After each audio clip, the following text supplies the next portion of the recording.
Welcome back to the News at 7. It is one of the most exciting times of year for music fans as festivals around the country are releasing their artist lineups. This morning, Fort Wayne's own Middle Waves made a splash with their own announcement. Carly Myers and Janet McKay Galbraith from the Embassy Theater, two of the masterminds behind Middle Waves 2025. They join us now here in studio. Thanks for joining us here, guys. Absolutely. Okay, so Middle Waves, always really a great event. You guys have had great acts. I want to get into all of the acts, but I want to start with a big change that some of the viewers might not know about, and that is a change in location. The last 2 years, Middle Waves was held at Parkview Field. You guys have moved it this year, I believe, back to the original location, which was Headwaters Park. Tell me a little bit about the decision to move the festival. Sure. So when we acquired the festival from the original Middle Waves board, we knew in talking to them and looking at all the patron response, they want a traditional festival kind of vibe, the green space. They want it to feel like a festival in Northeast Indiana. So while our wonderful partners over at Parkview Field allowed us to kind of start the festival last year was year one, the year before was a hype event. While they were very generous with working with us on having it there, we were close to our building. It made it easier for us to transition to like taking it over. It was wonderful. It allowed us to make some decisions more easily. The first, that run through, because they have an infrastructure in place, that they use all the time for what they do. And it was a great starting point for us. But the overwhelming response from the community was that they wanted it in a festival, have a festival vibe in a green space. So we looked at the numbers, we figured it all out logistically, and we're like, we've got to get this back to Headwaters Park. So we're really excited about that this year. Well, it's a familiar place. People have been going there over the years, and especially when the weather's nice. Yes. It's very accustomed to holding some big events. Let's get to the actual show. Phantogram, Janet, is the headliner this year. For people who might not be familiar with them, I was doing a little research, and the first two videos that they had on YouTube, one of them had more than 40 million views, another had more than 30 million views.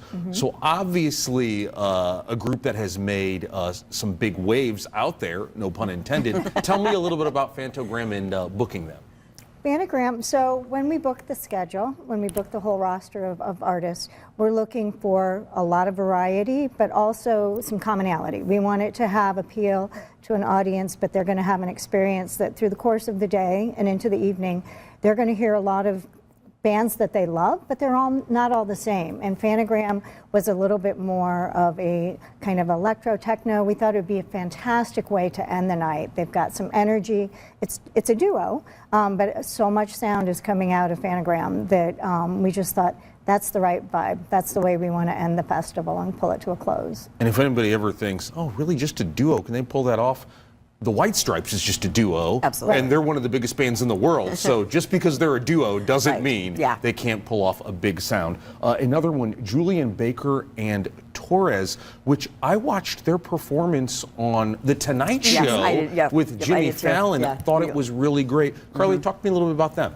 Yeah, so we had been looking at Julien Baker in the past, and it just doesn't always quite work out. Some of the stuff comes and goes, and we can't make it work at the time. The great thing about Julien Baker and TORRES is it's kind of like you're getting two bands in one, really.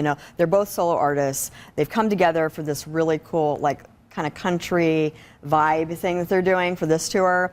And Julien Baker being a member of Boy Genius, and Boy Genius has been huge. Supergroup. Supergroup. And we were just thrilled, to be able to make this happen, because instead of having 6 bands, it's almost like having 7, because you got a duo that both have an established career on their own, but they're coming together for this incredible collaboration. And just to have them, right under Phantogram, rounding out the evening, the energy is gonna be really cool. And we've already gotten a lot of feedback today on Julien Baker being in Fort Wayne. So that's very exciting. I know it's exciting because I know people like my producer of the News at 7, who he and his wife are planning on flying out to Colorado to see Julien Baker. This was something that they were planning before they found out. Julien Baker's actually coming now to our hometown, so pretty exciting. Janet, I wanted to ask you about sort of this strategy or theme I've been seeing with Middle Waves the past few years, which is going in sort of the indie rock direction. We hear about how difficult it is to book acts these days, artists costs, all of that. The indie rock strategy, does that have to do with, we know they have a loyal fan base. Talk to me a little about that strategy of why Middle Waves has gone in that direction.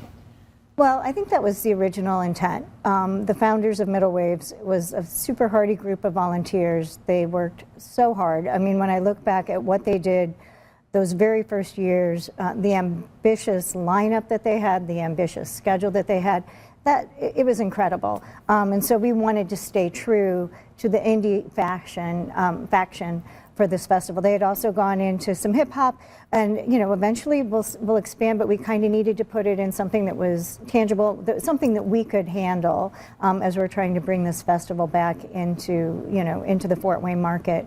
And so I think with indie rock, it's something that's not presented anyplace else. So this is the opportunity, and I think the audience is there and they're excited. And so this is a niche that we were able to kind of find, and I think it's the right place for this festival right now, and we'll grow from here. And Carly, when you guys at the embassy decided to take over Middle Waves, one of your main things was to make sure it's successful. Yes. So booking acts or genres that have a loyal fan base Sure. and can sell tickets, Yep. that's a big piece of the puzzle. It is a big piece of the puzzle, and we are very, and I know I've shared this with you before, we are very metered and very deliberate at the embassy. So when we acquired the festival, and we wanted to obviously honor, as Janet alluded to, like what it started as, and making sure that it feels unique to our market and it brings things here to our own backyard that everyone has to go out to see in other bigger cities. But we also want to grow it over time. So I know there are people that are eager for us to get to a 2 or 3 day festival. It's like, I'm sure we'll get there, but we want to do it in a metered fashion. Being in the festival game is extremely expensive. It's very competitive, and anybody that pays attention to the festival scene sees all of the, the dying festivals along the way, which is really sad to see because some of them are amazing festivals. But we are a gritty bunch at the embassy. We know how to grow things over time.